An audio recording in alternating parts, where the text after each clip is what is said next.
नमस्कार दोस्तों, competition exam में आप सभी का एक बार फिर से स्वागत करते हैं। दोस्तों, जैसे कि हम सबको पता है कि सब इंस्पेक्टर की एग्ज़ाम जो है नवंबर में होने वाली है। तो दोस्तों, इस बात को ध्यान में रखते हुए आज के वीडियो में हम प्रैक्टिस सेट 24 लेकर आए हैं, जो कि टोटली पाठ्यक्रम पर आधारित है। आज के इस वीडियो में हम छत्तीसगढ़ सामान्य ज्ञान के 15 प्रश्न और भारतीय सामान्य ज्ञान के 15 प्रश्न, इस प्रकार से कुल टोटल 30 प्रश्नों को कवर करेंगे, जो कि आपके आने वाले जितने भी एग्जाम हैं उन सभी एग्जाम के लिए बहुत ही ज़्यादा इंपॉर्टेंट है। तो चलिए दोस्तों, बिना देरी के आज के इस वीडियो को हम स्टार्ट करते हैं। दोस्तों, आज का वीडियो बहुत ही ज़्यादा इंपॉर्टेंट है, इसलिए आप वीडियो को लास्ट तक जरूर देखिए। बहुत ही महत्वपूर्ण प्रश्नों को कवर करने वाले हैं। दोस्तों, इसके पहले भी मैंने एसआई प्रीलिम्स के लिए प्रैक्टिस सेट बनाकर इस चैनल में अपलोड कर दिए हैं। यदि आपने इस वीडियो को अभी तक नहीं देखा है तो इस वीडियो का आई बटन में उन सभी वीडियो का लिंक आपको मिल जाएगा। उन सभी वीडियो को आप जरूर देखिए, बहुत ही महत्वपूर्ण प्रश्नों को बताया गया है।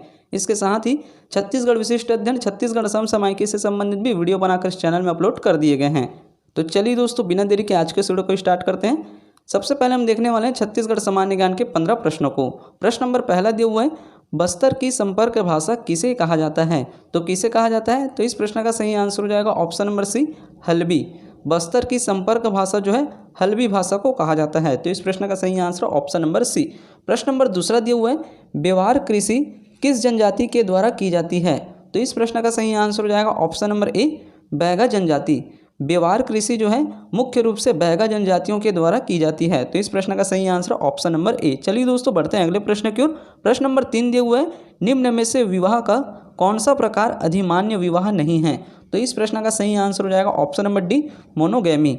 मोनोगैमी विवाह का प्रकार जो है अधिमान्य विवाह नहीं है। तो इस प्रश्न का सही आंसर हो जाएगा ऑप्शन नंबर डी। प्रश्न नंबर 4 दिया हुआ है, छत्तीसगढ़ के किस जिले से चंदैनी गोंदा कला का प्रदर्शन जुड़ा हुआ है? तो कौन से जिले से है? तो इस प्रश्न का सही आंसर हो जाएगा ऑप्शन नंबर ए, दंतेवाड़ा। छत्तीसगढ़ के दंतेवाड़ा जिला से चंदैनी गोंदा कला का प्रदर्शन जुड़ा हुआ है। ये बहुत ही ज़्यादा इंपॉर्टेंट क्वेश्चन है, परीक्षा में 3 से 4 बार पूछे जा चुके हैं। चलिए दोस्तों, बढ़ते हैं अगले प्रश्न की ओर। प्रश्न नंबर 5 दिया हुआ है, निम्न में से कौन भरथरी गायन के लिए प्रसिद्ध है? तो कौन है भरथरी गायन के लिए प्रसिद्ध है? तो इस प्रश्न का सही आंसर हो जाएगा option number B, Shrimati Surajbai Khande. Shrimati Surajbai Khande जो है भरथरी गायन के लिए प्रमुख रूप से प्रसिद्ध है। तो इस प्रश्न का सही आंसर ऑप्शन नंबर बी। प्रश्न नंबर 6 दिया हुआ है, सोनहा बिहान छत्तीसगढ़ के किस जिले के लोक नाटक का एक सामान्य रूप है? तो इस प्रश्न का सही आंसर हो जाएगा ऑप्शन नंबर ए, दुर्ग। सोनहा बिहान छत्तीसगढ़ के दुर्ग जिले के लोक नाटक का एक सामान्य रूप है। चलिए दोस्तों, बढ़ते हैं अगले प्रश्न की ओर। प्रश्न नंबर 7 दिया हुआ है, रथ दूज रथ यात्रा कब मनाते हैं? तो इस प्रश्न का सही आंसर हो जाएगा ऑप्शन नंबर सी, आषाढ़ शुक्ल पक्ष द्वितीया। रथ दूज रथ यात्रा जिसे हम कहते हैं उसे जो है आषाढ़ शुक्ल पक्ष द्वितीया के दिन मनाया जाता है। तो इस प्रश्न का सही आंसर हो जाएगा ऑप्शन नंबर सी। बस्तर क्षेत्र में गोचा पर्व का भी आयोजन किया जाता है, जो कि एक रथ यात्रा है। इसको भी आप याद रखेंगे। प्रश्न नंबर 8 है, मड़ाई मेला या उत्सव किसने शुरू किया था? तो इस प्रश्न का सही आंसर ऑप्शन नंबर डी, पुरुषोत्तम देव बस्तर के राजा ने शुरू किया था। चलिए दोस्तों, बढ़ते हैं अगले प्रश्न की ओर। प्रश्न नंबर 9 दिया हुआ है, कौन सा आभूषण अन्य से भिन्न है? तो इस प्रश्न का सही आंसर हो जाएगा ऑप्शन नंबर डी, पहुँची।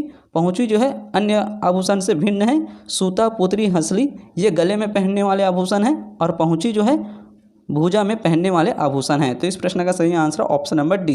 प्रश्न नंबर 10 दिए हुए हैं, पारंपरिक छत्तीसगढ़ी व्यंजन का स्वाद केंद्र गढ़कलेवा कहाँ स्थित है? तो कहाँ स्थित है? तो इस प्रश्न का सही आंसर हो जाएगा ऑप्शन नंबर बी, रायपुर।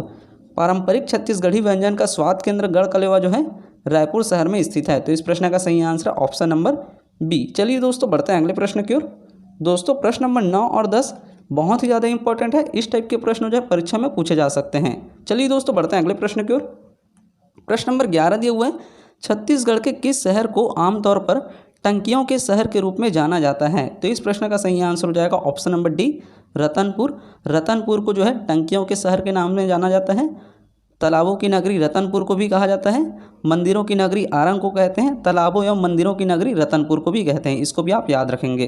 तो इस प्रश्न नंबर 11 का सही आंसर हो जाएगा ऑप्शन नंबर डी, रतनपुर। प्रश्न नंबर 12 दिया हुआ है, छत्तीसगढ़ में कबीर पंथ के अनुयायियों की वर्तमान प्रमुख गुरु गद्दी कहाँ स्थित है? तो इस प्रश्न का सही आंसर हो जाएगा ऑप्शन नंबर डी, दामाखेड़ा में जो है गुरु गद्दी स्थित है। चलिए दोस्तों, बढ़ते हैं अगले प्रश्न की ओर। प्रश्न नंबर 13 दिया हुआ है, छत्तीसगढ़ में बोली जाने वाली भाषा छत्तीसगढ़ी का प्राचीन नाम क्या है? तो क्या है प्राचीन नाम? तो इस प्रश्न का सही आंसर हो जाएगा ऑप्शन नंबर बी, दक्षिण कोसली। छत्तीसगढ़ में बोली जाने वाली छत्तीसगढ़ी भाषा का प्राचीन नाम जो है दक्षिण कोसली है। तो इस प्रश्न का सही आंसर ऑप्शन नंबर बी। अगला प्रश्न दिया हुआ है, छत्तीसगढ़ के इतिहास का स्वर्णकाल किस शासक के काल को कहा गया है? तो इस प्रश्न का सही आंसर हो जाएगा ऑप्शन नंबर ए, महाशिवगुप्त काल।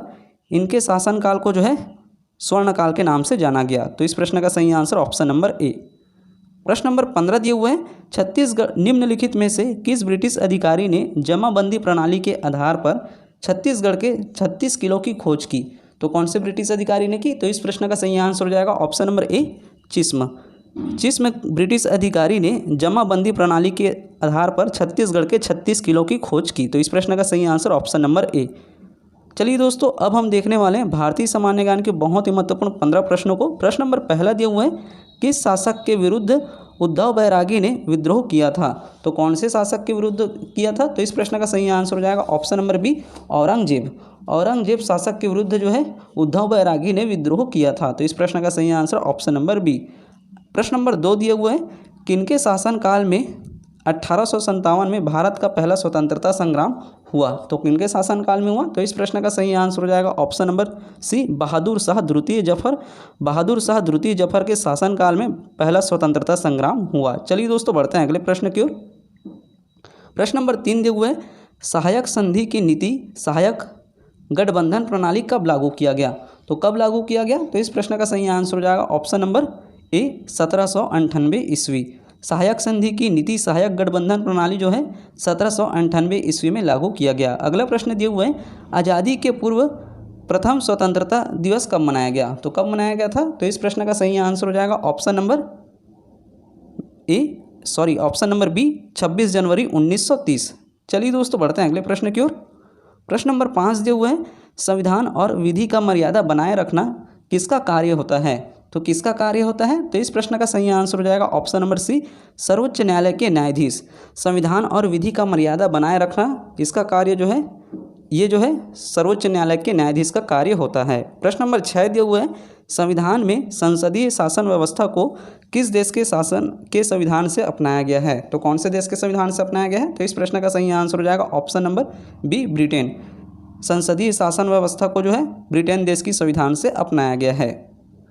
प्रश्न नंबर 7 दिए हुए हैं, डॉक्टर भीमराव अंबेडकर जी ने भारतीय संविधान की आत्मा की संज्ञा किस अनुच्छेद को दिया है? तो इस प्रश्न का सही आंसर हो जाएगा ऑप्शन नंबर सी, अनुच्छेद 32। अनुच्छेद 32 को जो है भारतीय संविधान की आत्मा कही गई है।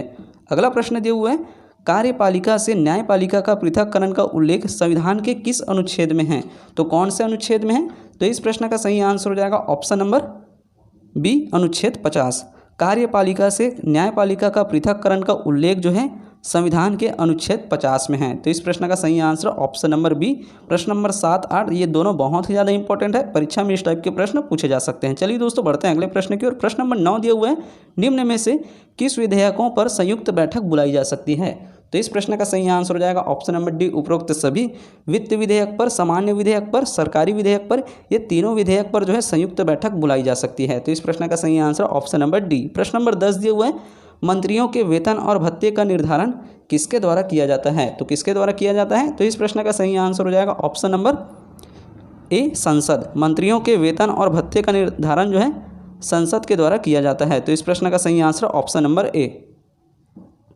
प्रश्न नंबर 11 दिए हुए हैं, संविधान संशोधन के विधेयक पर अनुमति देने से कौन इनकार कर सकता है?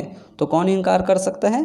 तो इस प्रश्न का सही आंसर हो जाएगा ऑप्शन नंबर सी, ए और बी दोनों। राज्यसभा और लोकसभा ये दोनों जो है संविधान संशोधन के विधेयक पर अनुमति देने से इनकार कर सकता है। तो इस प्रश्न का सही आंसर हो जाएगा ऑप्शन नंबर सी, ए और बी दोनों। प्रश्न नंबर 12 दिए हुए हैं, राज्य प्रशासन का वास्तविक कार्यकारी प्रमुख होता है तो कौन होता है? तो इस प्रश्न का सही आंसर हो जाएगा ऑप्शन नंबर ए, मुख्यमंत्री। मुख्यमंत्री जो है राज्य प्रशासन का वास्तविक कार्यकारी प्रमुख होता है। प्रश्न नंबर 13 दिए हुए हैं, अनुसूचित जाति एवं अनुसूचित जनजाति की लोकसभा के निर्वाचन में आरक्षण का प्रावधान किस अनुच्छेद के तहत दिया जाता है? तो इस प्रश्न का सही आंसर हो जाएगा ऑप्शन नंबर सी, अनुच्छेद 330। अनुसूचित जाति अनुसूचित जनजाति को लोकसभा के निर्वाचन में आरक्षण का प्रावधान जो है अनुच्छेद 330 के तहत दिया जाता है। अगला प्रश्न दिया हुआ है, भारतीय मानक समय ग्रीनविच माध्य समय से कितना समय आगे रहता है? तो इस प्रश्न का सही आंसर हो जाएगा ऑप्शन नंबर डी, 5 घंटा 30 मिनट आगे रहता है। चलिए दोस्तों बढ़ते हैं अगले प्रश्न की ओर। प्रश्न नंबर 15 दिया हुआ है, दंडकारण्य पठार का विस्तार भारत के किन राज्यों में है? तो कौन से राज्यों में है? तो इस प्रश्न का सही आंसर हो जाएगा option number B, option number A, Chhattisgarh, Orissa, Andhra Pradesh एवं तेलंगाना। छत्तीसगढ़, उड़ीसा, आंध्र प्रदेश एवं तेलंगाना, ये 4 राज्यों में जो है दंडकारण्य पठार का विस्तार है। तो इस प्रश्न का सही आंसर ऑप्शन नंबर ए। इस तरह से दोस्तों आज के इस वीडियो में हमने छत्तीसगढ़ सामान्य ज्ञान, भारतीय सामान्य ज्ञान के बहुत ही महत्वपूर्ण 15 प्रश्नों को कवर किए हैं, जो कि बहुत ही ज़्यादा इंपॉर्टेंट है। दोस्तों वीडियो अच्छा लगे तो वीडियो को लाइक करें और ज़्यादा से ज़्यादा लोगों में शेयर करें। और अभी तक आपने हमारे चैनल को सब्सक्राइब नहीं किया तो प्लीज़ चैनल को सब्सक्राइब जरूर करें। इंपॉर्टेंट वीडियो आपको ऐसे ही मिलती रहेगी।